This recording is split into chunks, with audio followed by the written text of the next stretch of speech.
Okay, we're rolling.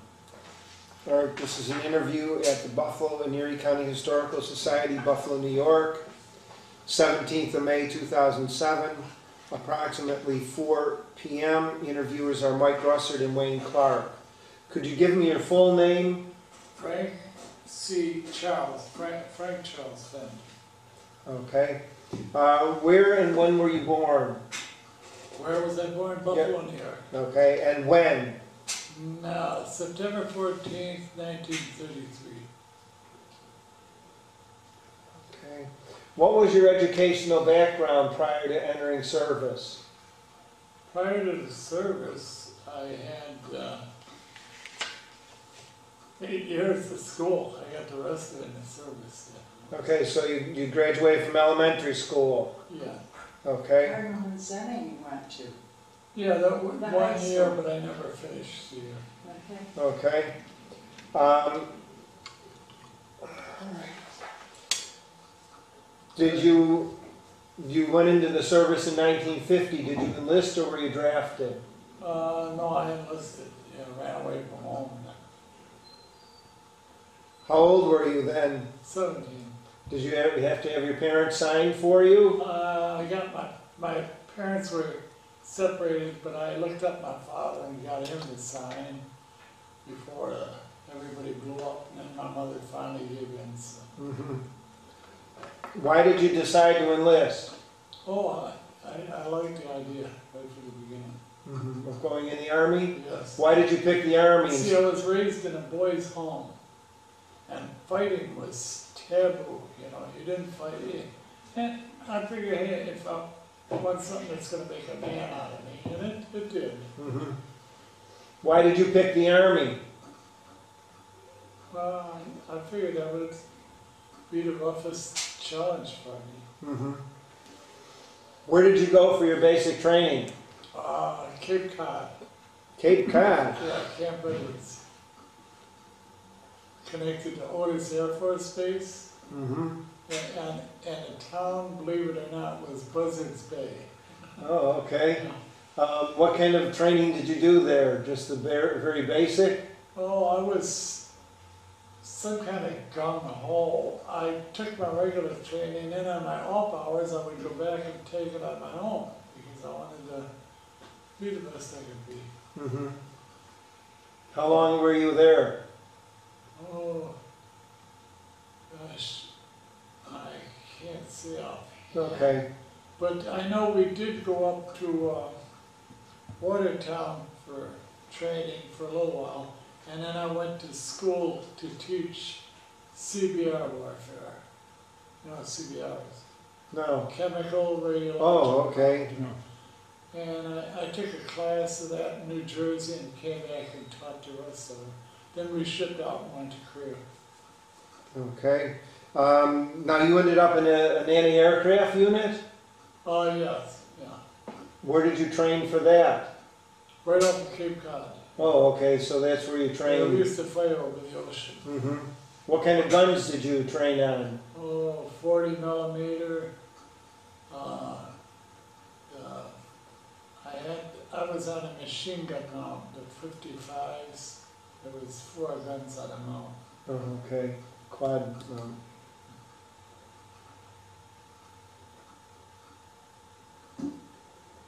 Now, did you go to Korea as a unit? All of you go together? Oh, well, a lot of them, for some reason, they transferred out. In fact, a good part of them. So there was a few of us went over. I mean, I'd say less than a half. Mm-hmm. Now, how did you cross the country? By train? Yeah. And then you took a ship out of where? In California or where? We went, let me see now. We went to, I think, yeah, we went to New York. We came back around South America. For some reason, they wanted to pick up Colombians and different troops there. And then we headed back up to California and then crossed over. Okay. So we went through the canal. Oh, you did? Yeah. All right. Did you go directly to Korea, or did you stop in between? Oh, we stopped in Hawaii, we stopped in Japan, and then hit Korea. Mhm. When did you arrive in Korea? Do you remember? Not offhand, no. I think the thought of it was kind of terrorist. Why was that? Well, I remember we got there and we went into the landing craft and hit the beach, and I said, geez, somebody lost their duffel bag. I was so scared it was mine. I didn't even realize it. And after we were there a while, it passed away. Mm-hmm. You know. Now, did you go up in the front lines? Oh yeah, I was on a forward observer post. Yeah.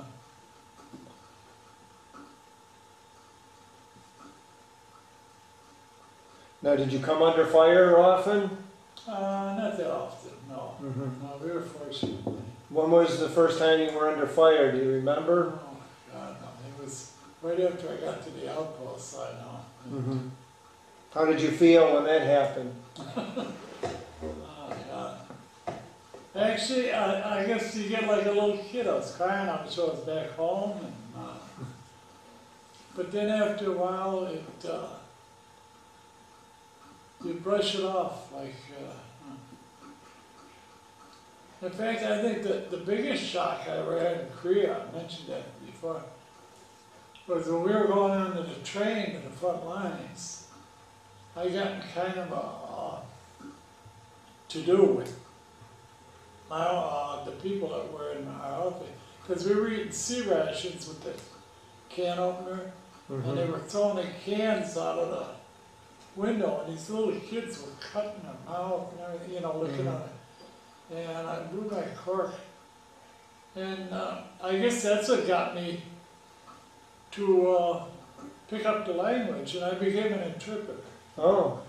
And, Did you ever have training before you went over? Oh, no. I heard a kid counting sandbags, you know, and they threatened me. They said, we're going to court-martial you if you keep giving your food away, because these kids are digging out of the garbage can. I say, here, take it.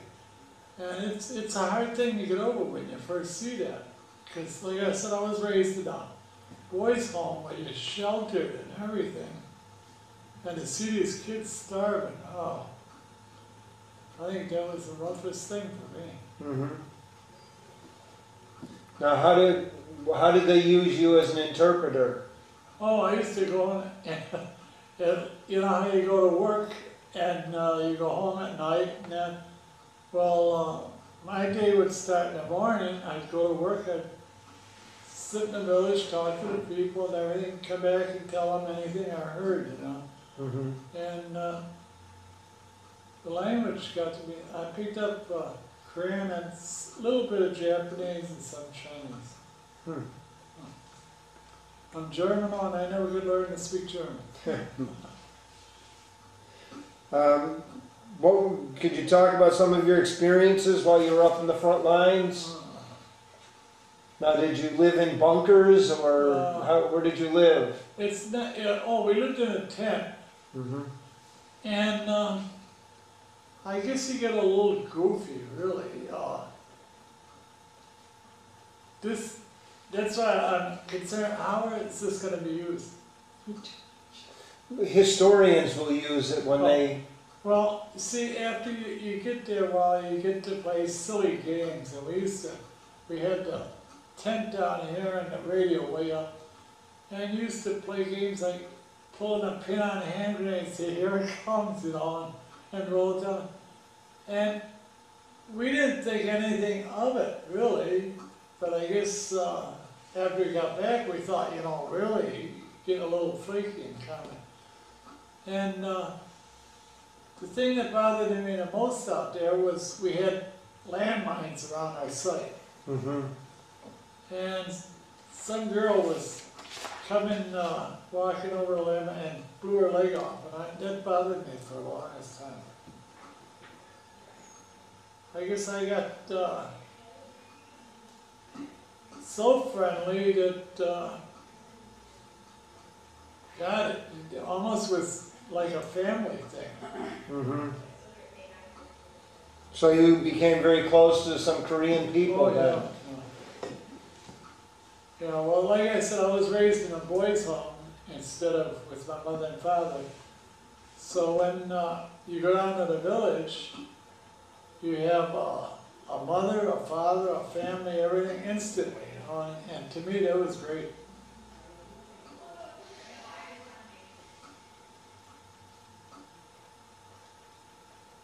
It's a hard thing though to get back into civilian life, because I still have nighttime, you know, Flashbacks. flashbacks.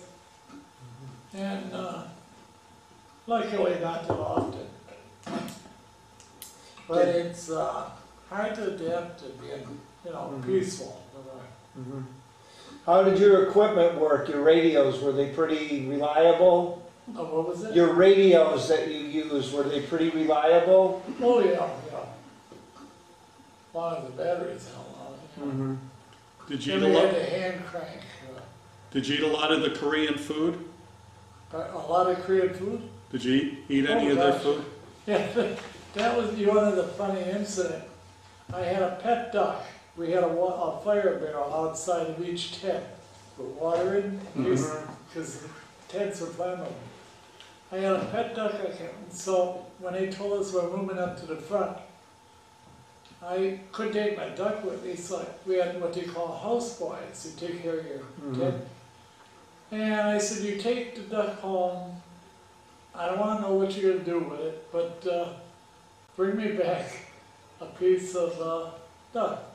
The word for duck is Odie. And I said, you bring me back a piece of the duck's leg. So he took the duck home a couple days later, brought me back this piece of duck, and I'm eating it, and I thought, God, it's real sweet. And I said, but it looks out. I said, what? Odie? I asked him, is this Odie? And he said, yeah, Wodie. I said, Wodie? Wodie is dog. I don't know. It's the delicacy over there, a dog. And eating a poor dog's leg.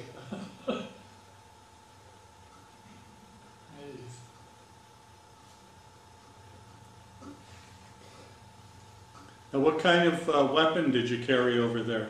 Did you carry a... It's my carbine. I had a sidearm, but it was my own. I had sent home for it. And I had my carbine.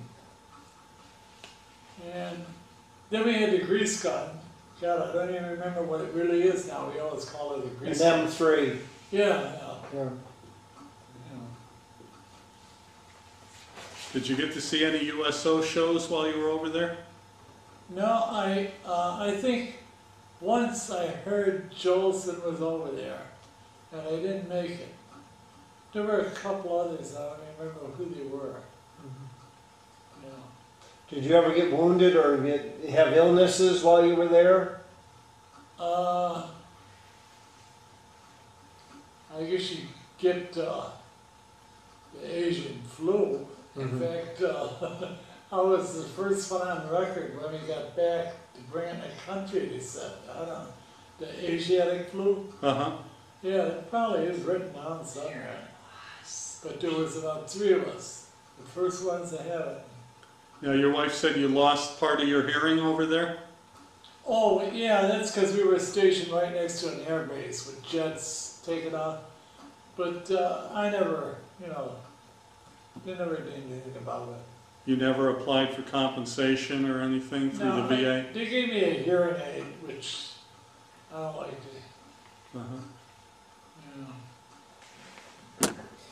What were the men in your unit like, especially your officers? What were they like?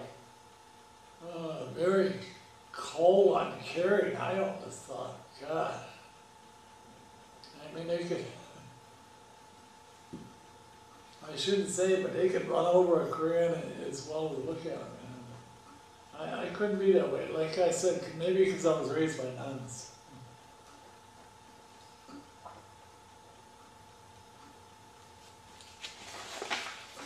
Were there any people that served with you that you remember more than others?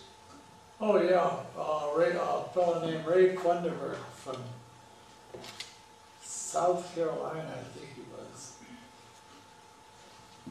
God, he was a marksman, I guess because he was a southerner and he used to go hunting a lot when there. He was really good. Don Stasio, yeah, he just died not too long. He joined up with me, and the guy that makes Petrie's cookies in Silver Creek, his son joined up. Matty, Kanter, and I, we were all together. And Don just died recently, God. What was Don's last name? Stasio, S-T-A-S-I-O. He was really close, God. It was like losing my own brother. And what was Matty's name? Matty Kanter, K-A-N-T-E-R. So all three of you joined together? Kanter, Stasio, me, and Petrie. Oh. I think his name was Ron Petrie. Yeah, we joined in Buffalo and took training together and stayed pretty much together all through, but me and Don, we were never apart.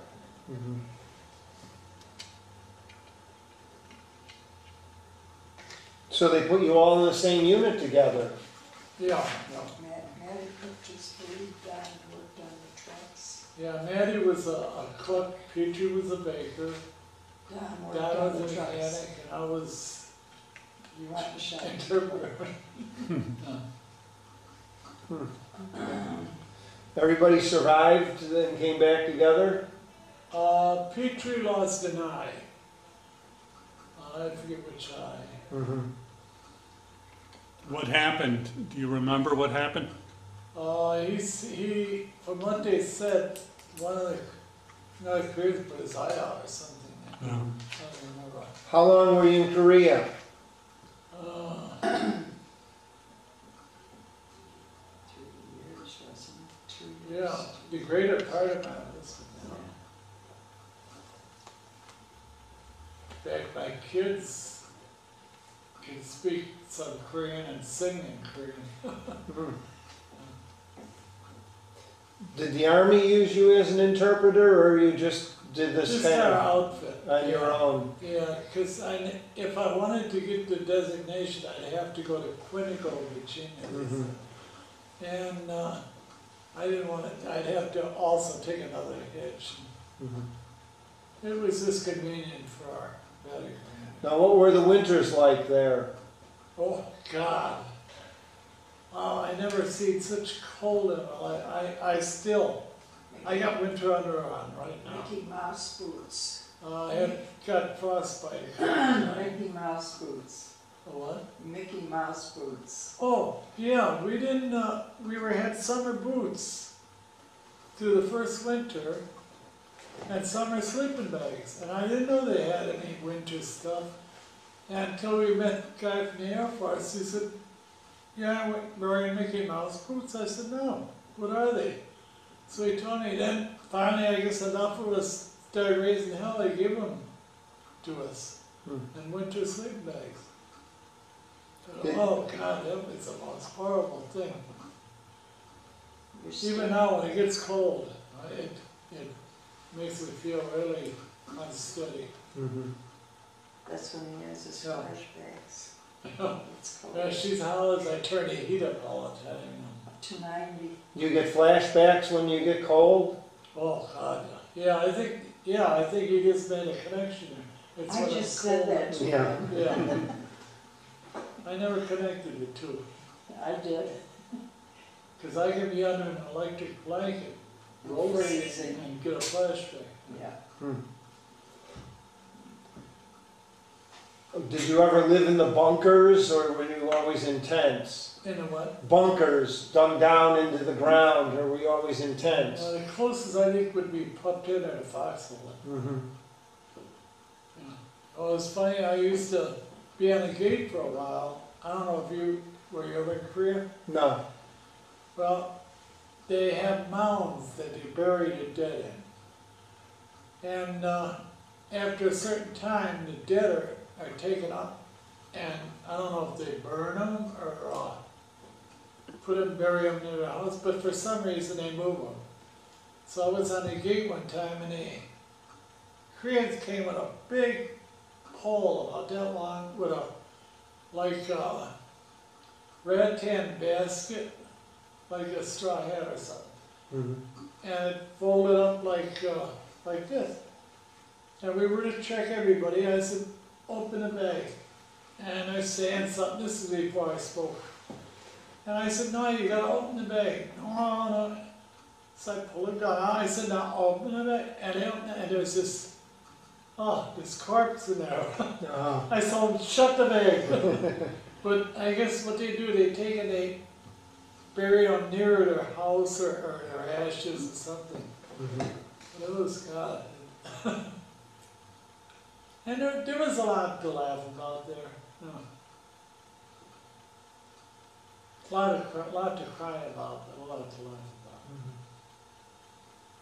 Do you have any other incidences that stand out more than others? Any other things that stand out? Just,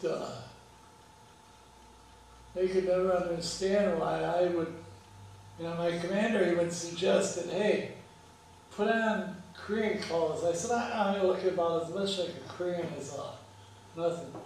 So I wore whatever clothes I wanted. Sometimes I wore uniforms, sometimes not. But they accepted, hey, he's part of the village. And I don't know if he ever got anything out of it. I used to turn in reports every day to him. When did you leave Korea?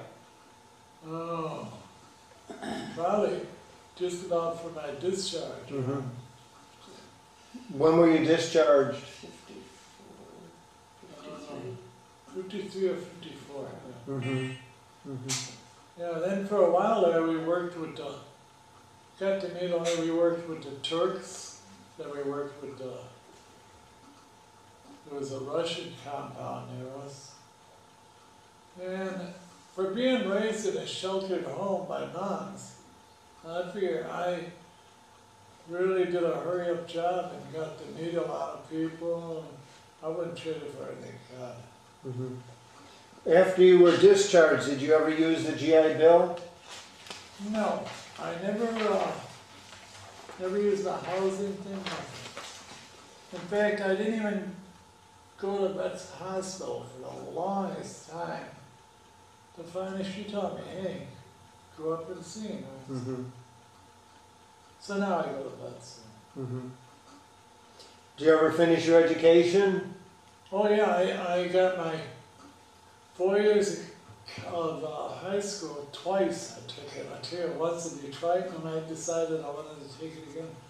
And then ended up with about a year's college credit, yeah. Mm-hmm. To me, it's the most beneficial thing, God. Yet my son went in and he didn't appreciate it. He didn't like it at all. And I guess the policy now, hey, ain't happy, get out, you know. Mm-hmm. But that's too bad, God, the benefits. Did you join any veterans organizations at all? No, I didn't want, none of us four that were in it Mm-hmm. felt comfortable because we figure, okay, it's done, you know, leave it go. Mm-hmm. Did all four of you stay close friends the rest Oh of yeah, your time? yeah. Petrie finally ended up in California. I don't know if he's still alive. Kanter's still here in Buffalo, and Don's. Mm-hmm. Just Mm-hmm. died. Did you stay in contact with anyone else that was in service with you? No, just the four of us. He had the reunion Oh yeah, at Lakeview. yeah, but that was kind of disheartening. Why? Everybody here was one of the ones that dropped out of going to Korea, you know, except for Don and me.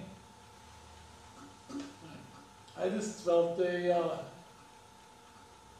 God, I mean, they were scheduled to go, they shouldn't have. Mm-hmm.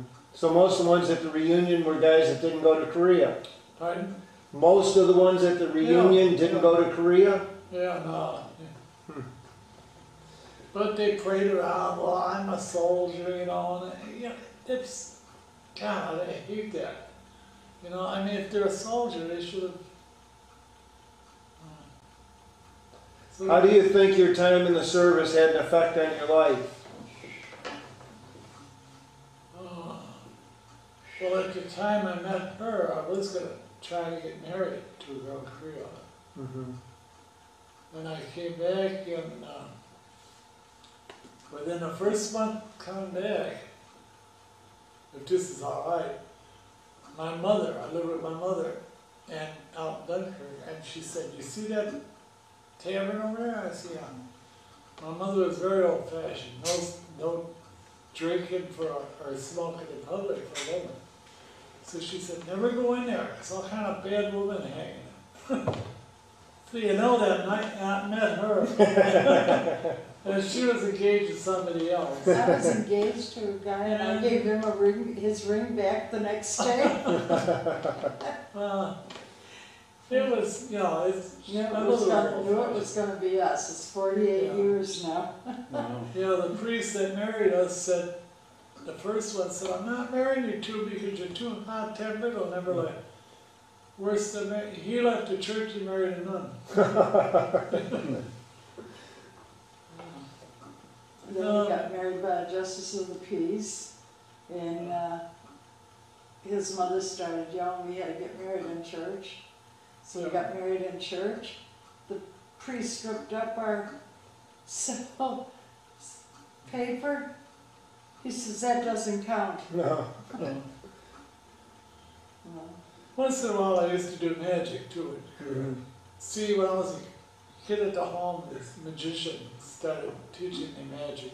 Mm-hmm. So I do that once in a while and entertain the kids. And, Did you ever entertain the other soldiers? pardon? Did you ever entertain the other soldiers with your magic? After I got out, yeah. Mm-hmm. Yeah, we both were president of the Society of American Magicians. Did a show at Fendt Hospital. Yeah, yeah, we do a lot of vets. Mm-hmm. Actually, we did 2 shows. I'm the only sword swallower around here. I don't want to see that. Now, do you actually swallow the sword, or is it a Oh, trick yes. sword? Yeah, I have fun once in a while when I have to have my stomach examined. And they have this camera on a tube. And I told the doctor, he said, "We have to give you a needle in the neck." I told him I don't want no needles. So I said, "Give me it." I swallowed. And he let me look at my own stomach. And my doctor came in, they said, "You know what he did?" And he says, yeah, he's the sword swallower. Now, how long did it take you to learn how to swallow a sword? Believe it or not, I read a book by Dan Mannix, and I used to practice over the bathroom sink. So when I used to sleep, he said, "Use a wire." I didn't know why, so I took a coat hanger and pulled it up. All of a sudden I woke up one night and I said, "I did it." She said, "I don't believe you." I said, "I did it," but it felt like I ripped everything apart. Oh, The God. pain. I would never do it again, the ignition. So she said, "Let me see it." I said, "Oh," she said, "Then I don't believe it, go to bed." And finally I showed her, and after that, each time it got easier. But, the only thing I think it did ruin my sphincter muscle because I had a lot of, stomach Acid trouble, reflux. and reflux, yeah. But it's hazardous a trade. Okay. All right, well, thank you very much for your interview. Oh, thank you.